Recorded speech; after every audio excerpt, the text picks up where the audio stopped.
ಹುಬ್ಬಳ್ಳಿಯ ಕರ್ನಾಟಕ ವೈದ್ಯಕೀಯ ಕಾಲೇಜು ಮತ್ತು ಸಂಶೋಧನಾ ಸಂಸ್ಥೆಯಲ್ಲಿ ಹೊಸದಾಗಿ ರೋಬೋಟಿಕ್ ತಂತ್ರಜ್ಞಾನ ಪರಿಚಯಿಸಲಾಗ್ತಾ ಇದೆ. ಬೆಂಗಳೂರಿನ ಕಿದ್ವಾಯಿ ಆಸ್ಪತ್ರೆ ಹೊರತುಪಡಿಸಿದರೆ ಸರ್ಕಾರಿ ಸ್ವಾಮ್ಯದ ಆಸ್ಪತ್ರೆಗಳಲ್ಲಿ ರೋಬೋಟ್ ಅಳವಡಿಸಿಕೊಳ್ತಾ ಇರುವ ಎಲ್ಲಾ ವಿಭಾಗಗಳನ್ನು ಹೊಂದಿರುವ ರಾಜ್ಯದ ಮೊದಲ ಸರ್ಕಾರಿ ಆಸ್ಪತ್ರೆ ಎಂಬ ಹೆಗ್ಗಳಿಕೆಗೆ ಕೆಎಂಸಿಆರ್ಐ ಪಾತ್ರವಾಗಲಿದೆ. ಇತ್ತೀಚಿನ ವರ್ಷಗಳಲ್ಲಿ ರೋಬೋಟ್ ತಂತ್ರಜ್ಞಾನ ಬಳಕೆ ಸಾಮಾನ್ಯವಾಗಿದೆ. ಖಾಸಗಿ ಆಸ್ಪತ್ರೆಗಳು ಕೂಡ ಅತ್ಯಾಧುನಿಕ ಮತ್ತು ಅಡ್ವಾನ್ಸ್ ವೈದ್ಯಕೀಯ ಯಂತ್ರಗಳು ಹಾಗೂ ರೋಬೋಟಿಕ್ ತಂತ್ರಜ್ಞಾನವನ್ನು ಅಳವಡಿಸಿಕೊಂಡಿವೆ. ಆದರೂ ಅದು ದುಬಾರಿಯಾಗಿದ್ದು ಬಡ ಹಾಗೂ ಮಧ್ಯಮ ವರ್ಗದ ರೋಗಿಗಳಿಗೆ ವೆಚ್ಚದಾಯಕವಾಗಿದೆ. ಹೀಗಾಗಿ ಹುಬ್ಬಳ್ಳಿ ಕೆಎಂಸಿಆರ್ಐನಲ್ಲೂ ಕೂಡ ಅತ್ಯಾಧುನಿಕ ರೋಬೋಟಿಕ್ ಶಸ್ತ್ರಚಿಕಿತ್ಸೆಗೆ ಸಿದ್ಧತೆ ಮಾಡಿಕೊಳ್ಳಲಾಗಿದೆ. ಈ ಕುರಿತು ಆಸ್ಪತ್ರೆಯ ಅಧೀಕ್ಷಕ ಡಾಕ್ಟರ್ ಈಶ್ವರ ಹಸಬಿ ಮಾಹಿತಿಯನ್ನು ನೀಡಿದ್ದಾರೆ.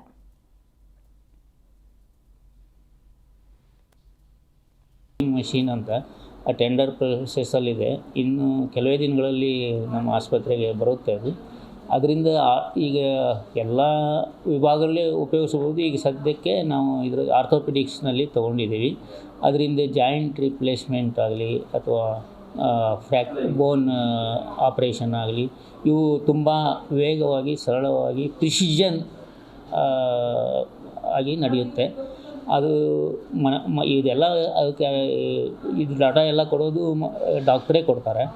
ಅದನ್ನು ಕ್ಯಾಲ್ಕುಲೇಟ್ ಮಾಡಿ ಕರೆಕ್ಟಾಗಿ ಎಷ್ಟು ಬೋನ್ ಕಟ್ ಮಾಡಬೇಕು, ಎಷ್ಟು ಇದು ಜಾಯಿಂಟ್ ರಿಪ್ಲೇಸ್ಮೆಂಟಲ್ಲಿ ಎಷ್ಟು ಮಿಲಿಮೀಟ್ರು ಅಥವಾ ಅದರಲ್ಲಿ ಅದಕ್ಕಿಂತ ಕಡಿಮೆ ಅಷ್ಟು ಕರೆಕ್ಟಾಗಿ ಕಟ್ ಮಾಡೋಕ್ಕೆ ಅದು ಮಿಷಿನಿಂದ ಉಪಯೋಗ ಆಗುತ್ತೆ. ಈ ರೋಬೋಟಿಕ್ ಆಪ್ರೇಟಿಂಗ್ ಮಷೀನ್ ಅಂತ ಟೆಂಡರ್ ಪ್ರೊಸೆಸ್ಸಲ್ಲಿದೆ.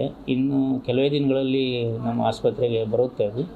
ಅದರಿಂದ ಈಗ ಎಲ್ಲ ವಿಭಾಗಗಳಲ್ಲಿ ಉಪಯೋಗಿಸ್ಬೋದು. ಈಗ ಸದ್ಯಕ್ಕೆ ನಾವು ಇದರ ಆರ್ಥೋಪೆಡಿಕ್ಸ್ನಲ್ಲಿ ತೊಗೊಂಡಿದ್ದೀವಿ. ಅದರಿಂದ ಜಾಯಿಂಟ್ ರಿಪ್ಲೇಸ್ಮೆಂಟ್ ಆಗಲಿ ಅಥವಾ ಬೋನ್ ಆಪ್ರೇಷನ್ ಆಗಲಿ ಇವು ತುಂಬ ವೇಗವಾಗಿ ಸರಳವಾಗಿ ಪ್ರಿಸಿಷನ್ ಆಗಿ ನಡೆಯುತ್ತೆ. ಅದು ಇದೆಲ್ಲ ಅದಕ್ಕೆ ಇದು ಡಾಟಾ ಎಲ್ಲ ಕೊಡೋದು ಡಾಕ್ಟ್ರೇ ಕೊಡ್ತಾರೆ.